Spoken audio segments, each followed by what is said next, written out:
Welcome into SportsSource.tv, our overtime segment for the day. We're going to talk basketball. We have with us right now Houston Fancher, we have Isaiah Victor, Josh Ward, and Mark Pankratz down there. And I want to tell you that it's brought to you, as always, by Jinx Logo. You can see it right there on the television. Jinx Logo 755-7767 is the number to get in touch with Jimmy Andrews. They recently did some jackets, some caps, some visors, Sports Source stuff for me.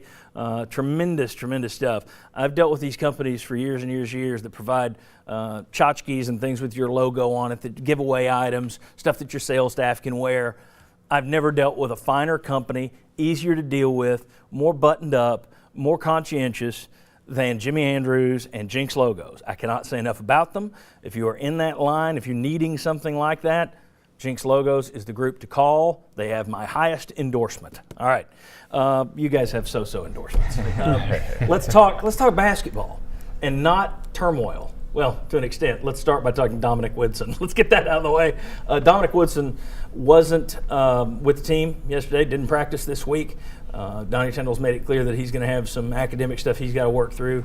Are we thinking that anyone should be counting on seeing Dominic Woodson moving forward, or is this a little too much of an academic issue? Well, right now it'd be speculation, but if it's me, he's done. And I think it's addition by subtraction. If you ask, you saw that team, the way they played last night, the way they competed last night.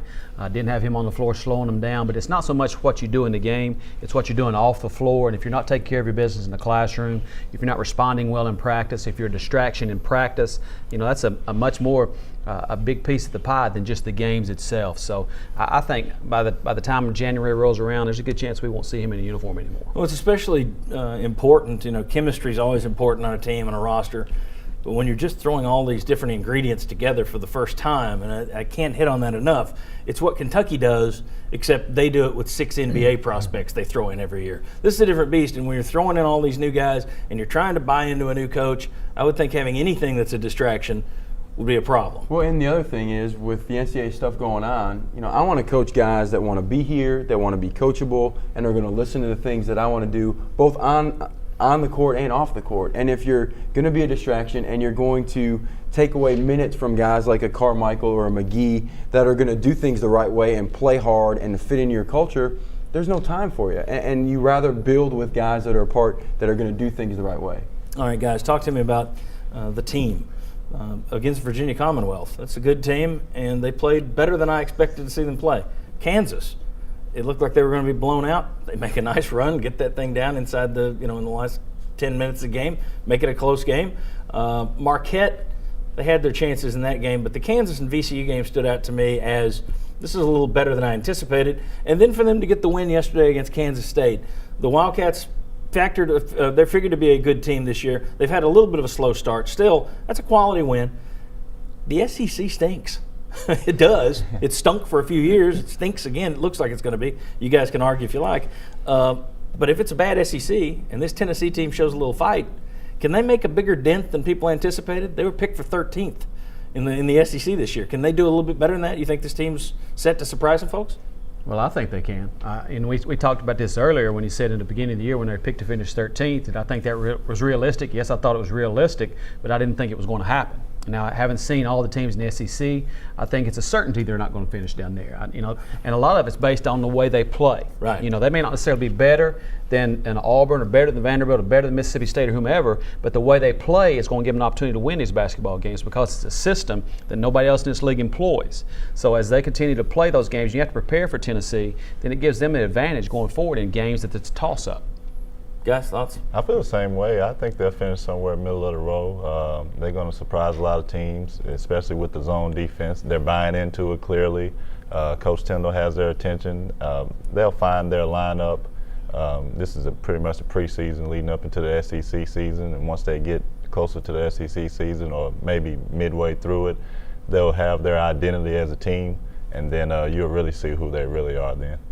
Yeah, I thought it was maybe a 9th, 10th place team in the SEC, and it still could be that, but it's played about as high a level of competition as you can face through 6 games in college basketball. It's a young, impressionable team. It was a disappointing result against Marquette, a team that Tennessee could have beaten, but came back and obviously put the work in practice to get a win against Kansas State. I think it's trending more upward than you're seeing some SEC teams right now.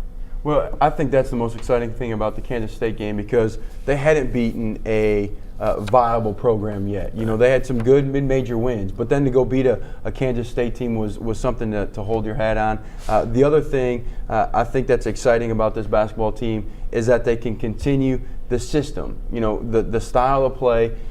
If the talent is even across the board, but yet you have a schematic advantage that is this zone, I think that's going to hold weight going on into the conference season, and you're going to be able to win some of those games against other opponents. John, one other thing, let me say, it's going to be maddening throughout the year because I think as bad as you felt after the Marquette game, you felt just that good against Kansas State. So you have to be really careful about emotionally getting too high or too low about this team and recognize that we don't need to look forward. We need to look towards Butler. Then we need to look at NC State and be careful about what you try to attack. Let's not try to attack the SEC season yet. This team's not capable of that. Coach Tindall did a great job of getting his guys focused on this Kansas State team and this win against Kansas State. Now we put that one to bed, and all our attention goes toward Butler moving forward. True for the players and teams, but you've got a long way to go in television because we're always looking way down the road. Let me ask this one. All right, in terms of the SEC, you've got Kentucky clearly top. Florida's going to be good. LSU has talent. Is there anybody else out there that, I mean, the rest of it just looks kind of like a mediocre bunch. I mean, you could kind of just throw them out there. Is there any of these other teams that stand out? Am I forgetting anybody? Arkansas. So that's four. Anybody else that really stands out, or are they all just once again, I think it's Arkansas' style of play that's what makes them tough to beat. Now, they got their brakes beat off, just the other day by Iowa State. Got blown out of the gym at Iowa State. But I think it's going to be a tough team to play because of the way they play, and you can't really prepare for that type of system in your practices. Just like people can't prepare for Tennessee's type of system in their practices. Now, you're right from that. And Florida's not very good right now. They're not very good right now. Them. Now they're well coached, and they're going to get better. And as they get healthy, they will improve, and they'll be a surefire lock to the NCAA tournament. But it's still a team that if you play at home, they still depleted 7 or 8 scholarship guys. Anything could happen. You tell me New Jersey Institute of Technology was going to go in and win at Michigan last night? Yeah. I can tell you anybody can beat anybody. Well, I think too. I think Texas A&M has a lot of talent, and they'll continue to build and be better by the end of the year. But you're right. Throw them in a hat. Ole Miss has surprised some teams. They've done a good job of beating the likes of a Cincinnati. But the good thing about it is there's not as many bad losses for the league this year. And you see, like a NJIT beating Michigan. There's just more mediocrity throughout college basketball because Kentucky's getting all the All-Americans. Exactly. Josh, Isaiah, anything that stood out to you in these first 6 games that surprised you about this team or anything? Not really. Any players that have drawn your eye, anything? I like Armani Moore a lot. I wish he'd just shoot about 200 jump shots, actually make about 200 or 300 threes after every practice. But yeah, he's a high energy guy. He can rebound, defend. He's getting blocks. I mean, he's everywhere. So he's very valuable Josh, to the they do team. need the shooter. Yeah, they do. I don't know if I would say surprises. I think you like the activity that you see from guys like Jabari McGee and Willie Carmichael. Those are young guys. Tariq Owens defensively, he goes in there and blocks some shots early against Kansas State, and that's what players were saying would happen. It's still a very young team though, so I think there will be games like we saw against Kansas State where Tennessee plays well and gets a big win. Also probably be some head-scratching games with a team like that. That's the way it's going to go, and if Josh Richardson has a game where he doesn't shoot well, That's right. That's going to be tough. Yeah, he's having to carry him on the offensive end a little bit. All right, guys, thank you all very much for being here, and we'll see you over the next few weeks as we talk more basketball and recruiting and such. You'll see several of these guys. If you're watching this on Sunday afternoon online, you'll see several of these guys tonight at 11:35 on Channel 6 for 6 Sports Sunday. We will see you right back here online and on Channel 6 next Sunday for the Sports Source. Thanks for being with us.